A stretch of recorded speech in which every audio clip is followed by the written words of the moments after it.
The first words out of his mouth weren't hello, they were an order. You will come to your brother's wedding. We need to look like a perfect family. I didn't flinch. I let the demand sit between us like a loaded gun. No. The silence on the line sharpened. Then his voice dropped to the tone he always used when he thought he had power over me. If you don't come, don't expect a dime when I'm gone. And I almost laughed, because after all these years, they still thought money was the chain around my neck. They had no idea. I grew up invisible. Every achievement, every medal, every ribbon I fought for, it barely registered. That's nice, my mother would say without looking up from her wine glass. But when my brother scored a single point in a junior league game, they threw a party. Photos on the mantle, champagne in the fridge, laughter that carried into the night. I told myself it didn't matter, that if I just kept working, they'd notice me, love me. But the years passed. My efforts turned to ash in their hands. So one night I packed my bags. No dramatic goodbye, no slammed doors, just silence. I moved states away. I waited. Weeks turned to months, months to years. Not one call, not one message asking where I'd gone. That was when I knew. I wasn't a child to them. I was a placeholder, background noise. But in silence, I found strength. I poured everything they ignored into myself. Long nights, brutal work, ruthless decisions.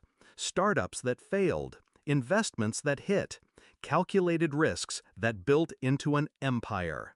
I didn't just survive, I thrived, quietly, invisibly. My net worth grew past theirs, past my brother's, past everything they thought mattered. But I never told them. To them, I was still the forgotten child, the failure, the one who never quite measured up. And I let them believe it, because hidden power is sharper than any weapon. Then the wedding invitations went out. My name wasn't on the list. I wasn't surprised. But then the call came. Not out of love, not out of guilt, out of need. They wanted me there, not as family, but as furniture, a smiling extra in their perfect photograph. I refused.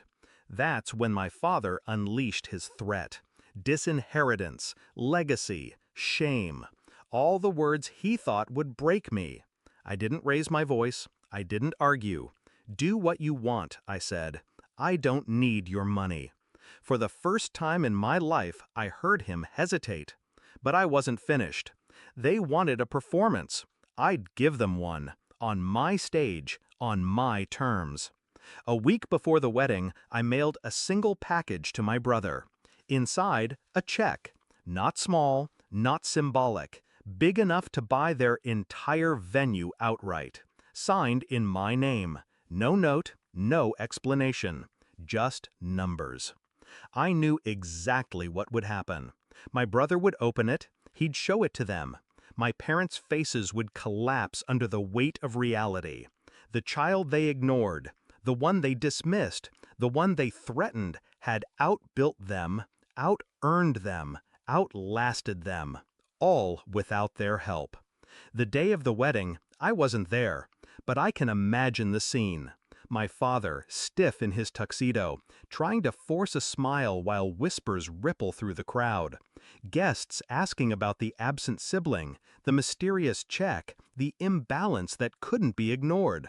My mother, smile frozen, glass shaking in her hand.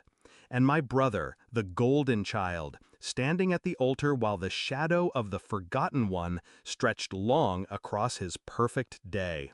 That was my revenge. Not yelling, not fighting, not begging for a seat at their table.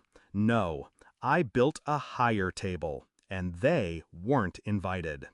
Later that night, my phone buzzed again. My mother's voice, low, almost broken. "We didn't know. We didn't realize. Please come back." Her words would have gutted me once, but now they were just echoes. "You didn't notice when I left," I said. "You didn't notice when I built everything without you. Now you notice? Too late." and I hung up.